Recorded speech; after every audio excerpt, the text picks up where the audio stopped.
সুধীবৃন্দ, কৃতিত্বপূর্ণ অবদানের জন্য এই বছর অন্তর্বর্তী সরকার ৬ জন বিশিষ্ট নাগরিককে মরণোত্তর স্বাধীনতা পুরস্কারে ভূষিত করেছে। তারা সবাই বাংলার সূর্য সন্তান। অধ্যাপক জামাল নজরুল ইসলাম একজন বিশ্ববরেণ্য বিজ্ঞানী। পৃথিবীর নামকরা সব বিজ্ঞানীরা তাকে চেনেন। তিনি সবসময় প্রকৃতি ও মানুষের কল্যাণে নিয়োজিত ছিলেন। আল মাহমুদ আধুনিক বাংলা সাহিত্যের অন্যতম উজ্জ্বল কবি।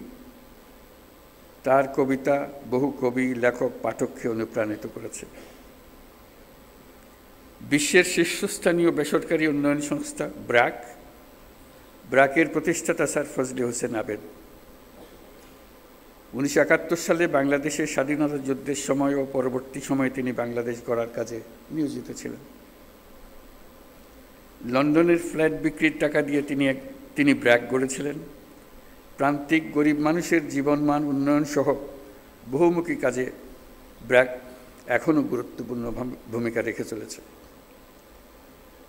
লেখক ও বুদ্ধিজীবী বদরুদ্দিন ওমরকে রাষ্ট্রীয় সম্মাননা জানাতে পেরে আমরা আনন্দিত ও সম্মানিত। তার সম্মাননা স্মারক আমাদের পরের প্রজন্মের জন্য অনুপ্রেরণা হিসেবে জাতীয় জাদুঘরে সংরক্ষিত থাকবে। বাংলার সঙ্গীত ও আর্টের দুই উজ্জ্বল নক্ষত্র আজম খান ও নবের আহমদ। পূর্ব বাংলায় নবেরার হাতেই প্রথম ভাস্কর্যের উদ্বোধন হয়। তিনি আধুনিক ভাস্কর্যের পথিকৃৎ। আর বাংলা পপ গানের সম্রাট আজম খান মহান মুক্তিযুদ্ধে গান গেয়ে এদেশের তরুণদের অনুপ্রেরণা জুগিয়েছেন। তিনি সমাজের বঞ্চিত মানুষের জন্য গান করেছেন। আজম খান এদেশের হাজারো তরুণ সঙ্গীত শিল্পীর আইকন। যে জেনজি প্রজন্ম জুলাই গণঅভ্যুত্থানে নেতৃত্ব দিয়েছে, তাদের অনুপ্রেরণার নাম বুয়েট শিক্ষার্থী আবরার ফাহাদ।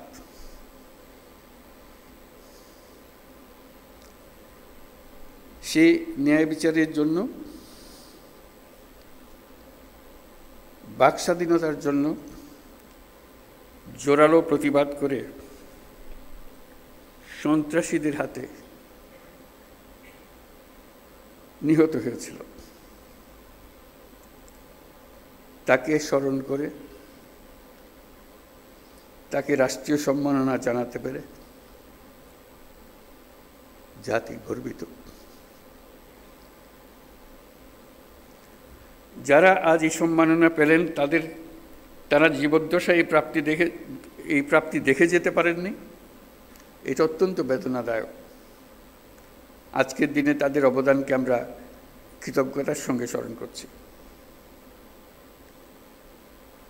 স্বাধীনতা পদক প্রাপ্তদের স্বজন যারা আজ এখানে উপস্থিত আছেন, তাদের প্রতি আমার শুভেচ্ছা ও সহমর্মিতা জানাচ্ছি। জাতীয় জীবনের বিভিন্ন ক্ষেত্রে অনন্য অবদানের স্বীকৃতি হিসেবে আজ আপনাদের স্বজনরা সর্বোচ্চ রাষ্ট্রীয় পুরস্কার পেয়েছেন। দেরিতে হলেও তাদেরকে এই স্বীকৃতি ও সম্মান প্রদান করতে পেরে আমরা সবাই আনন্দিত, দেশের সবাই আনন্দিত। তাদের কাজ যুগ যুগ ধরে প্রজন্ম থেকে প্রজন্মে তরুণদের মধ্যে অনুপ্রেরণা ছড়িয়ে দেবে। আজকে উপস্থিত থাকার জন্য আপনাদের সবাইকে ধন্যবাদ।